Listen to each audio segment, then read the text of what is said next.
too bad to have a tablet or two. Enjoy yourself. You know, you've only got 10, 15 years, life's to enjoy. That's what he was doing. He was listening to every single thing that his nafs was saying. This was his God, so what is he going to say? La ha la adri. I don't know. We'll ask him. They're going to ask him, Ma deen, what's your deen? There was no deen in his life, yeah? You know, he believed that, you know, you turn to Allah when you're 70. You know, when you can't pull anymore, you've got nowhere to go, you know, bones are cracking in, you've got arthritis, you've become weak, wrinkles on your faces. This is what he believed, that you go for Hajj at that age. Till then, you know, you enjoy.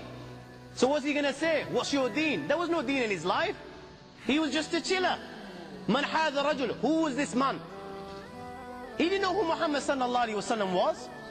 He read the kalima la ilaha, but he didn't know who Muhammad was. He never followed Muhammad sallallahu alaihi wasallam.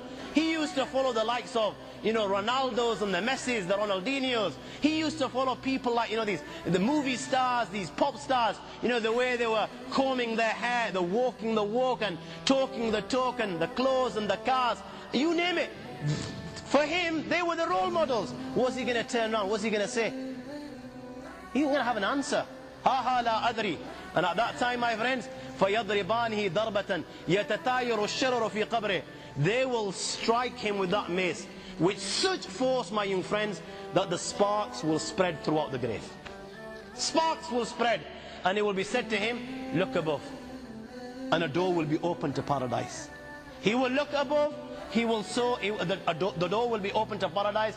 He will be able to see paradise. He will be able to see the blessings of paradise, and it will be said, Ya adu Allah, O enemy of Allah, Hada manziluk law ata'ta Allah. How do you worship Allah? Then this was your abode. But you didn't. Rasulullah sallallahu alaihi wasallam at that time swore by his life. Walladhi nafsi biyadih. He swore by his life. You know, at that time, he will feel such regret, the likes of which he's never felt before. You know, that's when reality will come before his eyes. You know, he's seeing Jahannam, and he knows now that he's been deprived. He knows what's going to happen thereafter. At that time, Rasulullah swore by his life that that individual will feel such regret, the likes of which he's never felt before. A door will be open towards hell, and it will be said, O adu Allah, hada manziluk lima asayta Allah. O enemy of Allah, this is your abode because you disobeyed Allah. And the hot fire of Jahannam will keep on entering his grave, and he will roast right till the day of judgment. Hadith of Bara ibn Azib, after the questions, a caller will call out, and كذب عبدي فافرشوا له من النار والبسوه من النار وافتحوا له بابا إلى النار. Give him the clothes of Jahannam, give him the bedding of Jahannam, and open a door towards Jahannam for him. Thereafter, a man will come inside his grave. قبيح الوجه قبيح الثياب منتن الريح. This man is ugly of face, his clothes are ugly, he stinks. He will come in his grave, and this man will begin to mock. He'll begin to take the mick, and he will say to him, you know what? Abshir, Abshir billadhi yasu'ak. Good news. Good news. Glad tidings of what? Alladhi yasu'ak. Of that which troubles you, of that which gives you taklif, of that which brings you pain. هذا يومك الذي كنت توعد. You didn't believe. You were just too big to believe. هذا يومك الذي كنت توعد. My young friend, this is the day that you were promised. Allah mentioned it in the Quran, what your outcome will be if you reject. Rasulullah mentioned it in hundreds of ahadiths, what your outcome will be if you reject. The A'imma on every Jummah would remind you of the consequences. In gatherings like this, you were reminded of these consequences, but you refused to believe. You didn't believe that you were going to die. You didn't believe there will be accountability. You didn't believe that the angel will come. Today, you will pay the price. And he will ask, and who are you? فَوَجْهُكَ الْوَجْءَ الَّذِي يَجِيءُ بِالشَّرِّ. Your face brings bad news. Who are you? He will turn and say to him, أَنَا أَمُلُكَ الْخَبِيثِ. You know the bad deeds that you performed in the dunya? I am those deeds. Allah has given me a body so that you can see what you did in the dunya. And my friends, when he can see his deeds before him in the form of a body, black body which literally stinks, which black clothing, my friends, he will begin to beg the Almighty Allah. He will now know what's going to happen, my friends, and he will begin to beg the Almighty Allah, Wallah, Rabbi la tuqim as-saa, Rabbi la tuqim as-saa. Oh Allah, I beg you, do not bring the final hour. Do not bring the final hour, because he knows that whatever happens thereafter will be 1,000,000 times more severe, and it will keep on increasing and increasing and increasing, and there is no end. Hadith of Bara ibn Azib says, فَيُقَيِّدْ لَهُ أَسَبْ أَبْكَمْ.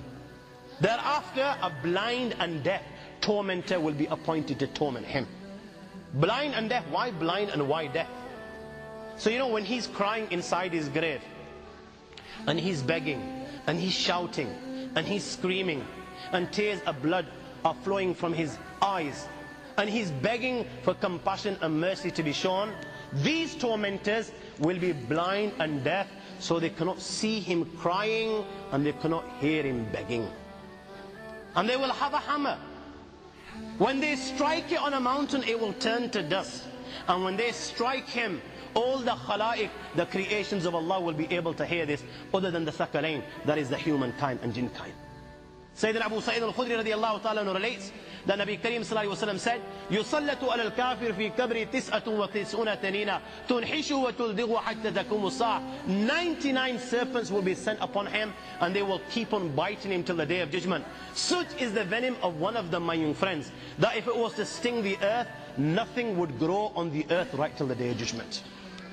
99 upon him, and they will keep on stinging him right till the day of judgment. Right till the day of judgment. The reality of the matter is, my young friends, different people will receive different punishments. It was the practice of Rasulullah sallallahu alaihi wasallam that after Fajr Salah, he would sit down with the Sahaba and he would ask them, have you seen a dream? Now if the Sahaba had seen something significant, they would relate, and if they hadn't, they would say, no Ya Rasulullah. So according to this practice, he asked, has anyone seen a dream? The Sahaba said no. So Nabi Kareem sallallahu alaihi wasallam began to relate his dream. And Nabi Kareem sallallahu alaihi wasallam mentioned, okay, last night the angels came, held me by the hand, and they took me to the blessed land, Quds. He says, on the way I came across some people, two men. One was standing, one was sitting down. The one that was standing, he had a hooked rod. Metal hooked rod. And what he would do was, he would rip open the mouth of this person that is sitting down. He would come to one side, let's say the right hand side, and he would begin ripping his mouth. And now this guy is crying, wailing, shedding tears of blood. But this guy continues. He becomes blind and deaf to his crying. He keeps on ripping his mouth till he reaches the nape. When he gets to this, now he comes to the other side. He begins to rip the other side. As he's ripping the other side, he will find that the right hand side is become better, just like it was before. He will rip the left hand side. When he reaches the nape, he will go now to the other side. When he goes to the other side, he will find that the other side has become better, just like as it was. And this process is continuing from one side to the other. The guy does not even get a second to breathe. Rasulullah sallallahu alaihi wasallam asked, what's this? The angel said, continue. They continued. This time Rasulullah comes to another two people. One is standing and one is lying down. The one is standing has got a great this rock stone, huge stone, and he is crushing the head of this person that is lying in front of him. He crushes his head is crushed. The stone rolls a distance. This man goes to get the stone. In his absence, he finds that the head is exactly as it was, and this process is continued. Again, Rasulullah asks, what's this? They say, continue. This time they come to an oven-like thing. The top part is narrow, the bottom part is wide. Rasulullah can hear people screaming inside. He takes a look inside, and he saw naked men and women. There are flames of fire leaping beneath them. And every time these flames of fire leap, these people rise as if they are coming out of the tanur, out of the oven. When the flames become weak, they return. Rasulullah sallallahu alaihi wasallam saw these people in this position. Again asked, okay, who are these people?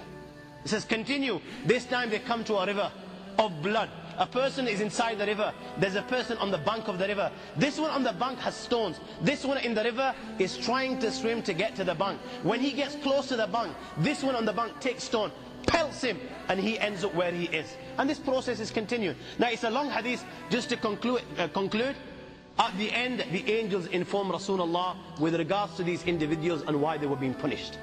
The first person whose mouth was being ripped, the angel said, This one, kadhab yuhaddith bil kidhb. This was a compulsive liar. You know, in this day and age, it's fashion to lie. Everyone comes out with jackanories and feels good about it. So this guy used to entertain people, I guess, and come out with a load of rubbish. This is the price that he was paying. The second guy, whose head was being ripped, was one who Allah gave the knowledge of Quran. He was able to read the Quran, but he never read it and never acted upon it. So as a result, his head was being crushed. The third guy, the naked men and women, were those that would fornicate and commit zina. This is the punishment that they were receiving. The one that was inside the river of blood was the one that would wheel and deal in interest. Now this hadith, my young friends, is in the Sahih of al-Bukhari, the most authentic book of hadith. And the muhaddithin write with regards to this hadith, under this they write, these different punishments that Rasulullah saw, they were the punishments of the barzakh, they were the torments of the grave. So from this hadith you conclude that different people will receive different punishments depending on the sin that they've committed. And you know what? Sometimes Allah subhanahu wa ta'ala, He actually reveals this. He actually reveals this. Many a time to the pious, many a time in dreams. And you know what? Now and then, Allah actually reveals this in reality to people like you and me. And the objective is, you know what? Abibi baaz aaja. Abibi baaz aaja. My friend, you have, even now you have time. Refrain from sin. Come to Allah and His Rasul. Adopt the teachings. You still have time. This is why Allah gives us the reminders. Abu Abdullah, Muhammad ibn Ahmed al-Qusri relates that in Istanbul, there was a governor, he died. They dug a grave for him. When they were on the verge of lowering this body inside the grave, do you know what they saw inside the grave? They saw a black snake waiting for him inside the grave. They were terrified. Naturally, they were terrified. They didn't want to bury this guy inside this grave, so they dug another grave. Now they've spent hours digging the second grave. They're on the verge of lowering the body inside the grave, and you know what? The same snake they saw in the first is waiting in the second. They dig a third grave. A third grave. And they find, when they're on the verge of lowering this grave, all of a sudden, out of the blue, they find the same black snake inside the grave. I ask you, my young friends, you know, on that particular occasion, that narration, what do you think it suggests? How many graves do you think they dug on that day? 4, 5, 6, 7, 8, 10, 15, 20, 25, 30 graves. The narration says that on that day, they dug about 30 graves. Every time the grave was dug and they were on the verge of lowering this body inside the grave, they would find the same black snake waiting. Where are you going to hide?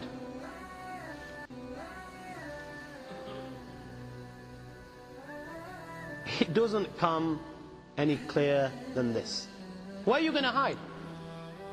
Where? Allah. You know, even when you've gone 6 foot under, you can't get away.